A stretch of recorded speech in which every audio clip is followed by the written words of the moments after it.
Billionaire Jack Thompson sat alone in his office, surrounded by piles of paperwork, his mind far away from the endless contracts he had been signing. As the silence of his lavish penthouse lingered, his phone buzzed on the polished mahogany desk, breaking the stillness. He glanced at the screen, noting the unknown number, and for a moment he debated whether to ignore it. He was used to dealing with calls from business partners and investors, but something about this one felt different. Maybe it was the monotony of his day, the weariness of dealing with corporate matters, or the fleeting curiosity of what the call might be about. Without much thought, he answered it. "Jack Thompson speaking." He said, his voice calm and professional, accustomed to dealing with serious matters, but the moment the voice on the other end spoke, his world shifted. The voice was small, trembling, almost frightened. "Dad, is that you?" The words hit Jack like a hammer, sending a chill down his spine.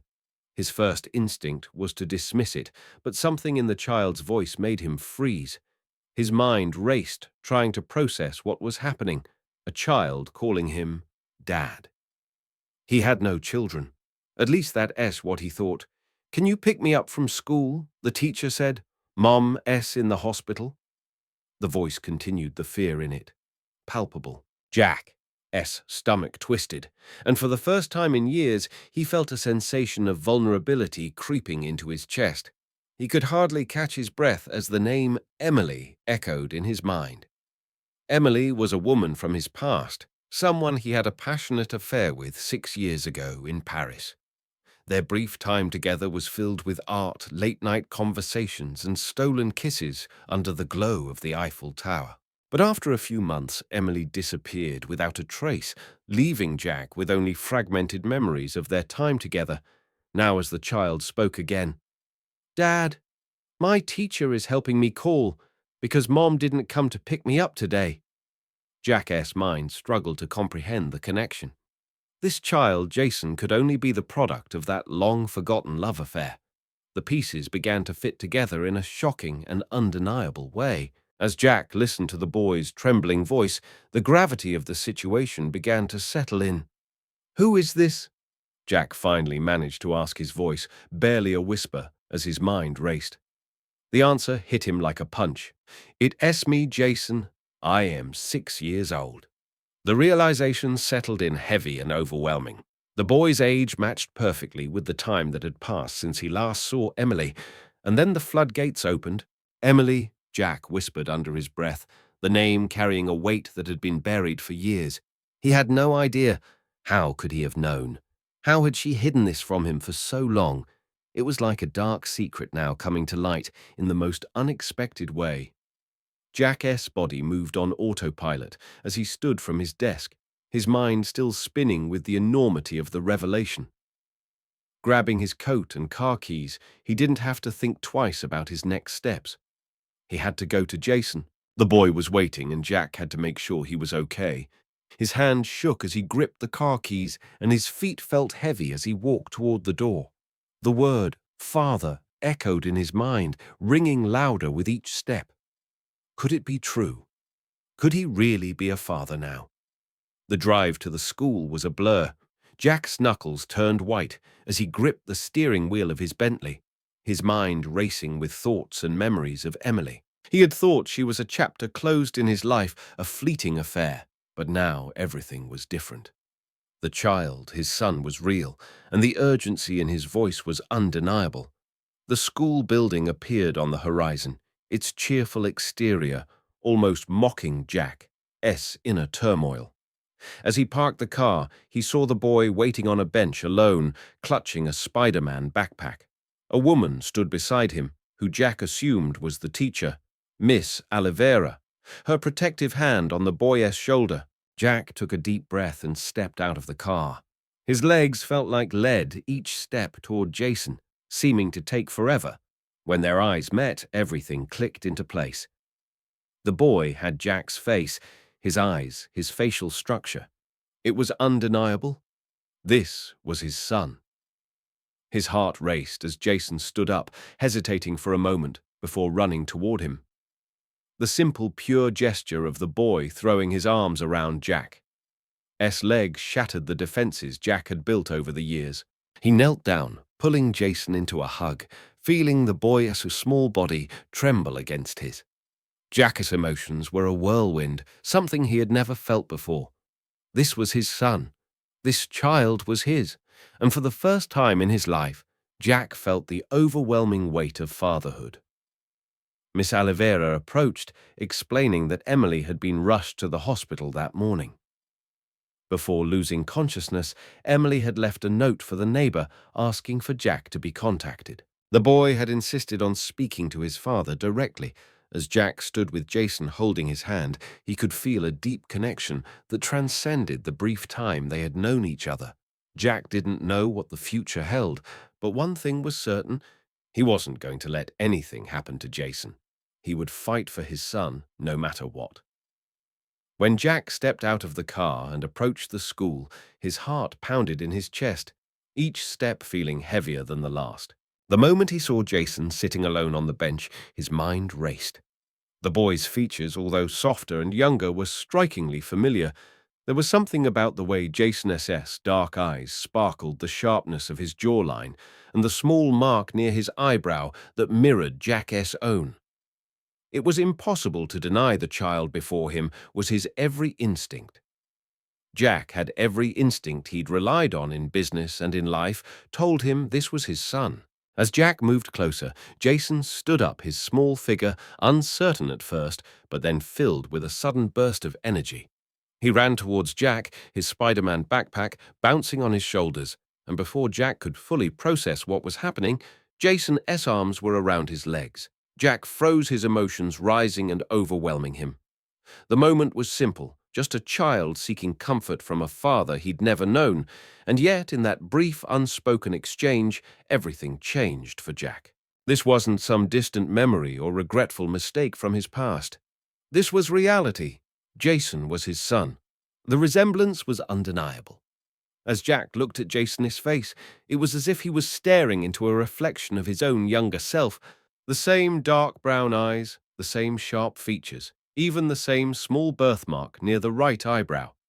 Jason wasn't just any child, he was Jack's flesh and blood. His son had been right in front of him all this time, and Jack hadn't known. The overwhelming wave of emotion was almost too much for him to bear. He knelt down, bringing himself to Jason's level, and for the first time in his life, he felt what it meant to be a father. He reached out and pulled Jason into his arms, the weight of the boy's body against his own, solidifying the reality he was now facing. As they pulled away from the hug, Jason looked up at him with a mixture of hope and confusion in his eyes. "Are you my dad?" Jason's voice was small but full of emotion, and Jack's throat tightened at the simple question. "Yes, Jason," Jack said softly, his voice cracking. "I am your dad." The words sounded foreign coming out of his mouth, but they were true. For the first time, Jack Thompson knew what it felt like to have a son, to be a father, but with that realization came a deep sense of regret. How had he missed this? How had Emily kept this from him? As Jack tried to steady himself, Miss Oliveira, the teacher who had been standing nearby, approached them cautiously. She gently placed a hand on Jason's shoulder and explained the situation. She told Jack how Emily had been rushed to the hospital that morning. Before losing consciousness, Emily had asked her neighbor to search for Jack's contact information. Miss Oliveira explained how Jason had insisted on calling his father himself. Jack stood there listening, but his mind was racing. There was so much he needed to know, so much he hadn't understood. Jack's thoughts turned to Emily. He had loved her once, deeply, passionately, back in Paris. Their time together had been brief, intense, and filled with promises of a future that was never meant to be. He had always wondered what happened to her after she disappeared from his life. And now, here was the answer. Jason was her son, and Jack had a part of him in this child, a child who had grown up without a father. The truth started to weigh heavily on Jack's chest. The boy was his son, but Emily had kept him a secret for 6 years. Why? Why hadn't she reached out? What had kept her from telling him? As they walked together to the car, Jack's mind kept returning to that question.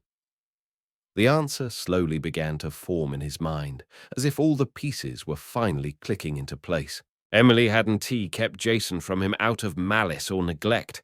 She had kept him a secret because of the very thing Jack had long tried to ignore: his family's prejudices. Jack came from a legacy of wealth, status, and power, a family that valued tradition above all else. His parents, particularly his father Richard, had made it clear that they would never accept someone like Emily into their lives, someone they deemed beneath them. A waitress, a woman with no pedigree, could never be part of the Grant legacy. It was this deep-seated racism, this fear of anything that didn't fit into their carefully crafted world, that had driven Emily to keep Jason's existence a secret. Jack's heart burned with anger as he realized the depth of his family's influence on his life. He had grown up in their shadow, trained to think like them, to value wealth and status above all. He had let them dictate his decisions, even his relationships. And now, in the most painful of ways, he was realizing just how much of his own son's life he had missed because of the very system that had shaped him. The weight of his family, his prejudice, had affected not just his life, but the life of his own flesh and blood. And Emily, in her fear and desperation, had chosen to protect her son from the very thing that Jack had never questioned. She had kept Jason away, not out of hatred, but out of love. Love for a son she knew would never be accepted by the family that was supposed to be his. As they drove to the hospital, Jack's thoughts swirled with anger, confusion, and a deep sense of regret. He had so many questions for Emily, so many things he needed to understand. But one thing was clear: his life had changed forever. He had a son, and that son had been hidden from him because of the very thing Jack had once taken for granted: his family, as power and privilege. And now he had to figure out what it meant to be a father, to protect and provide for Jason in a way he had never imagined. The road ahead was uncertain, but Jack knew that this was only the beginning. His world had been turned upside down, and nothing would ever be the same again. As Jack arrived at the hospital with Jason by his side, his mind was racing, filled with questions he never thought he'd have to answer. The world around him seemed to blur as he walked through the automatic sliding doors of the emergency room, his grip tightening around Jason's small hand. Jason had been remarkably calm during the entire drive, his trust in Jack's presence providing a sense of comfort that Jack couldn't quite explain. He kept asking about his mother, about whether she would be okay, and each time Jack reassured him as best he could. But inside, Jack felt like a stranger to himself, lost in the weight of everything he was suddenly responsible for. The hospital, as sterile and bustling as it was, felt like a foreign place to Jack. He had lived a life of power, comfort, and control. Yet now, in the halls of this cold institution, he was nothing more than a man desperately seeking answers, his hands trembling as he tried to make sense of the turmoil inside him. It was at that moment when Dr. Alan Torres, the attending physician, approached them, a middle-aged man with a calm yet serious demeanor. He nodded at Jack, his eyes flicking to Jason briefly before meeting Jack's gaze. "Mr. Thompson, we need to talk about Emily, Doctor." Torres said, his voice gentle but carrying an air of finality. Jack's heart skipped a beat. He already knew it wasn't good. "How is she?" Jack asked, trying to steady his breath, but the words came out sharper than he intended. Dr. Torres hesitated, a somber look clouding his features before he spoke again. "She's stable for now, but the leukemia has advanced significantly. It's in critical stages." Jack's stomach dropped. He had hoped against hope that Emily's condition wouldn't be as severe as it seemed. "She has been refusing treatment for a while now," Dr. Torres continued. "We've managed to stabilize her for the time being, but she needs a bone marrow transplant urgently." Jack's mind reeled. He hadn't expected this. He hadn't known. He reached out his hand instinctively, going to Jason's shoulder as the weight of the situation settled in. "Is there anyone who can help?" Jack asked, the words barely coming out, his mind now racing. Dr. Torres paused for a moment before answering. "Your son Jason is the only match we have," he said, his tone direct but sympathetic. Jack's heart skipped again, this time for a different reason. Jason, he repeated, his voice low. The realization hit him like a freight train. He had a son. Jason, his son, was the only person who could save Emily's life. His son had already given him so much without even knowing it, and now Jason could offer the gift of life to the woman Jack had once loved, and perhaps still loved in ways he couldn't yet understand. But as Jack processed the implications of this, he was struck by another thought, another weight he had to carry. But the legalities, Jack muttered. Dr. Torres nodded slowly, his expression turning grim. Yes, there's the matter of legal guardianship. We can't proceed without the proper paperwork or consent from the child's legal guardian. You need to prove your paternity first. The procedure requires your approval as Jason's father. Jack froze. The truth hit him hard. He wasn't just fighting for Emily's life. He was now fighting to prove he was a father in the eyes of the law. For 6 years he had been kept in the dark. How could he suddenly become the father he needed to be, as Jack stood there caught between a whirlwind of emotion and a sense of responsibility? He never imagined a new wave of dread washed over him. His mind turned to his own family, the Grants, the power they wielded, the expectations they placed on him. His father, Robert, would never accept this. He would never accept Jason. Robert had always made it clear that his vision of the family of the Grant legacy was one of pure lineage, one built on wealth status and unblemished tradition. A mixed-race child would never be seen as part of the family, not in Robert's eyes. Jack had seen the disdain in his father's eyes when it came to anything or anyone that didn't fit within the carefully manicured image of the Grant Empire. Dr. Torres' words echoed in Jack's ears. He needed to prove his paternity. He needed legal recognition. But what about Robert? What about the Grant family's legacy that Jack had been groomed to inherit? As Jack tried to process the enormity of everything he knew, that this was just the beginning of the battle. His father would likely fight him on this, using every ounce of his power to keep Jason out of the family.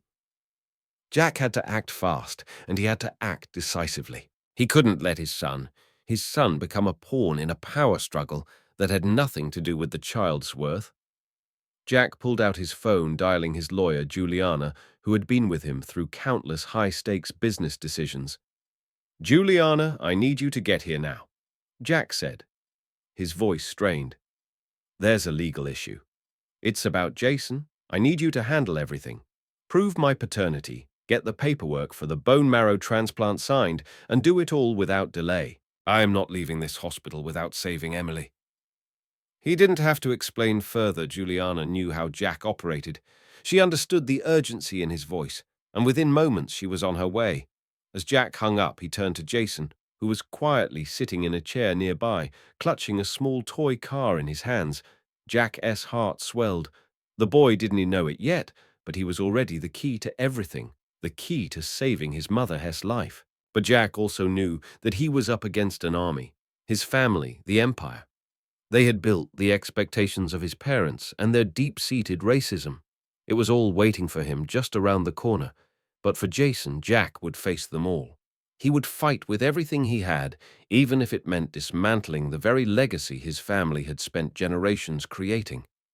It was time to prove that love, not blood or tradition, would define what came next. As the hours passed and Juliana arrived to take charge of the legal matters, Jack stood by Emily's side, holding her hand in the hospital room. He looked down at her pale face, the woman he had once shared everything with. He whispered softly to her, hoping she could hear him. "I am here, Emily. I am here for Jason. I am here for you. I'll make sure he knows you. I'll make sure he has a future. Just hang on. Please just hang on."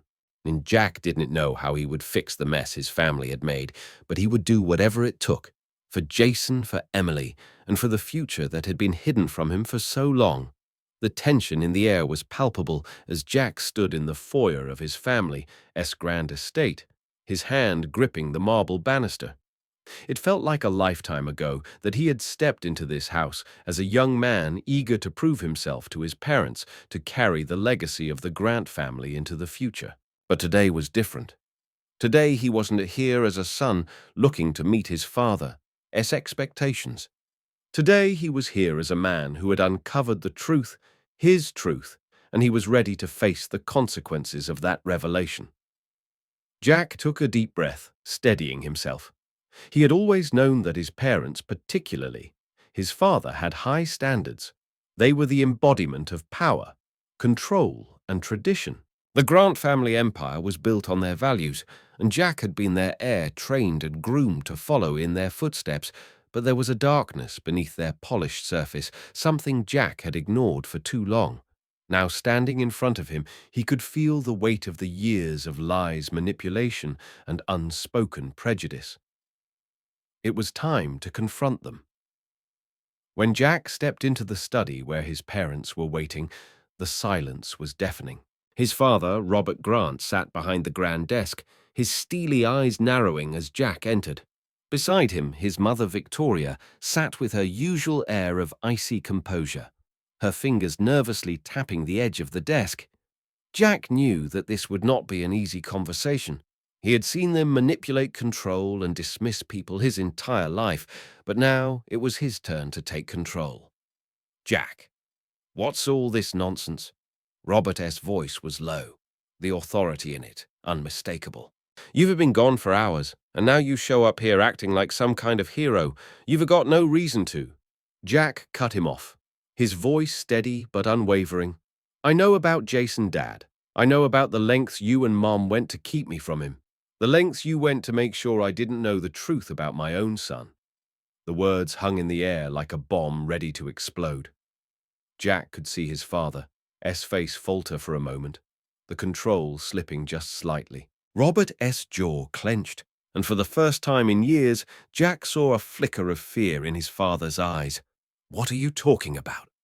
Jack Victoria's voice, usually calm and collected, trembled slightly. "What is this about Jason? And why are you bringing this up now?" Jack took a step closer, his eyes locked on his parents. "Jason is my son. 6 years ago, I had an affair with Emily. You made sure I never knew about him. You made sure Emily disappeared.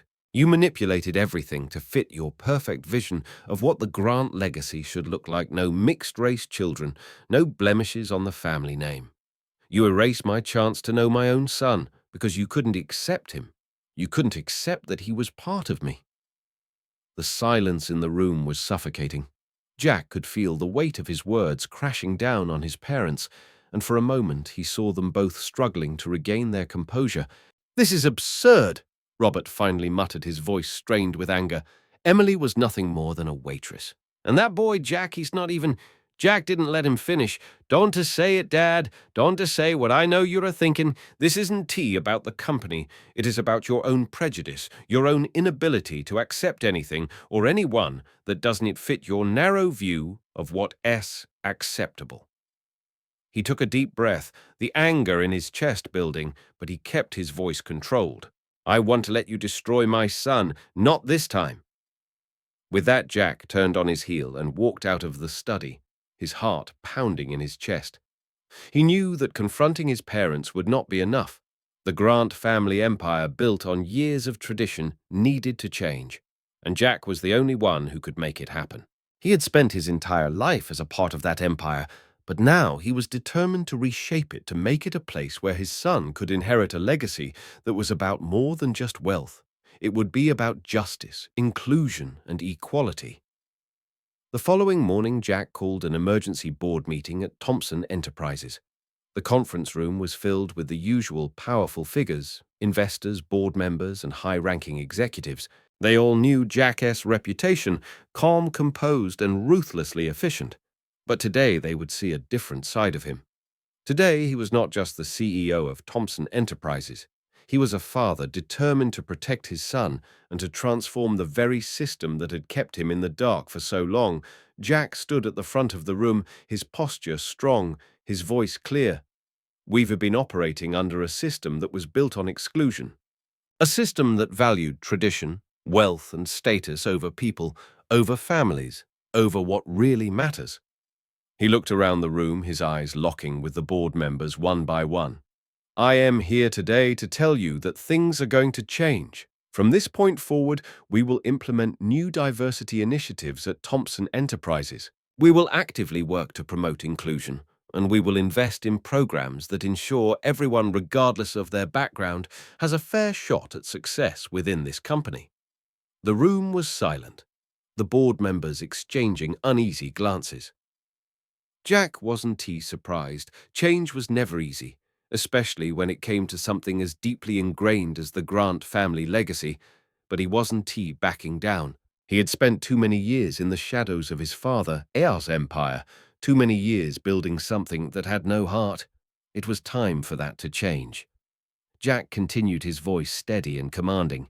"We will be funding scholarships for underrepresented communities, creating mentorship programs for young talent, and restructuring our policies to ensure that every employee is treated with respect.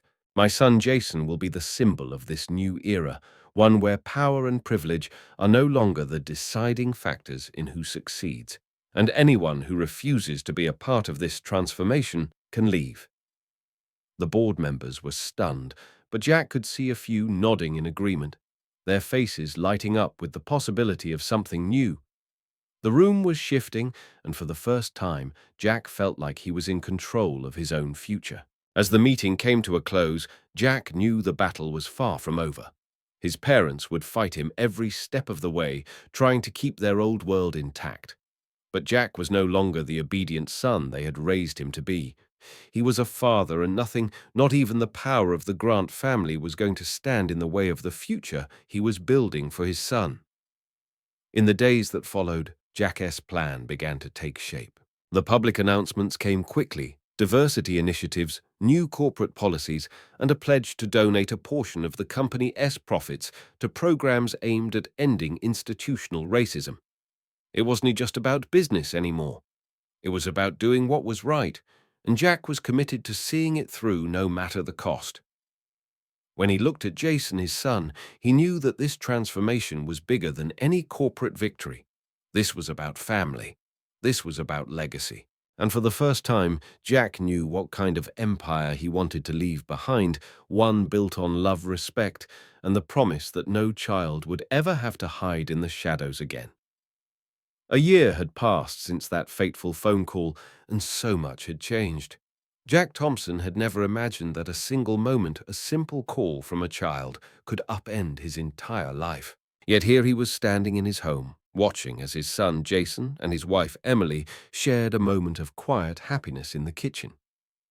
The morning light poured through the windows, casting soft shadows on the walls as Jason excitedly talked about the school project he was working on. Emily, ever the calming presence, listened intently, occasionally offering encouragement. It was a picture of normalcy that Jack had once believed he could never have.